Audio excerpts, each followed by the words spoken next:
அடுத்து சிம்மராசி.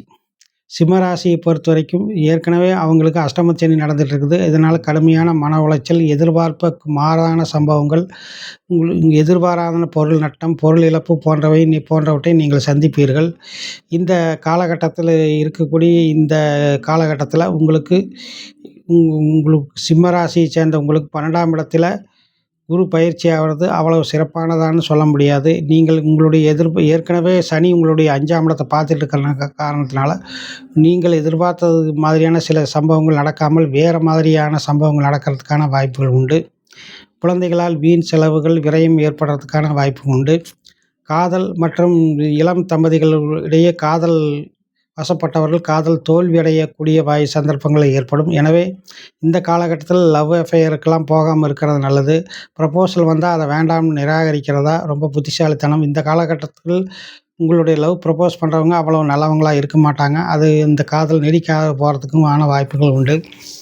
பொதுவாக இந்த குரு பயிற்சி உங்களுக்கு தேவையற்ற வீண் செலவுகளும், வரவறியாமல் செலவு செய்யக்கூடிய தன்மையும், வீண் குழப்பமும், செலவுகளும் ஏற்படக்கூடிய வாய்ப்புகள் உண்டு. ஆனால் இதே குரு பயிற்சியின் காலத்தில் உங்களுக்கு நவம்பருக்கு பிறகு சில மனதில் மகிழ்ச்சிகரமான சம்பவங்கள் உங்களுக்கு அதாவது அஷ்டமத்து சனியினுடைய பாதிப்புகள் நவம்பர் மாத வாக்கில் சற்று குறைவாக இருக்கக்கூடிய வாய்ப்புகள் உண்டு.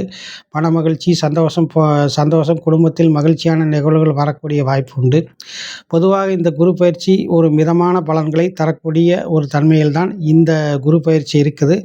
இருந்தாலும் கூட உங்களுக்கு விபரீத ராஜயோகம் என்கிற அமைப்பு ஏற்படுவதால் சில நேரங்களில் எதிர்பாராத சொத்து சேர்க்கை, ப்ராவிடென்ட் ஃபண்டு பணம் அல்லது அந்த சேமிப்பு பணம் போன்றவற்றை கிடைத்து மகிழ்ச்சியை உங்களுக்கு ஆழ்த்தும். பணம் ஏற்கனவே 12ஆம் இடத்தை சனி பார்ப்பதால் பொருளாதாரத்தை சற்று கவனமாக கையாள்வது நல்லது. பணவரவு வரும், ஆனால் அதே சமயத்தில் வீண் செலவுகளும் ஏற்படக்கூடும். எனவே எதிலும் எச்சரிக்கையும் கவனமாக இருப்பது நல்லது. இந்த குரு பயிற்சி உங்களுக்கு சில சொத்து சேர்க்கைகள் ஏற்படுறதுக்கான வாய்ப்புகளை கொடுப்பது உறுதி. எனவே நல்லதும் கெட்டதுமான கலந்த ஒரு குரு பயிற்சியாக இது இருக்கப் போகிறது. நன்றி.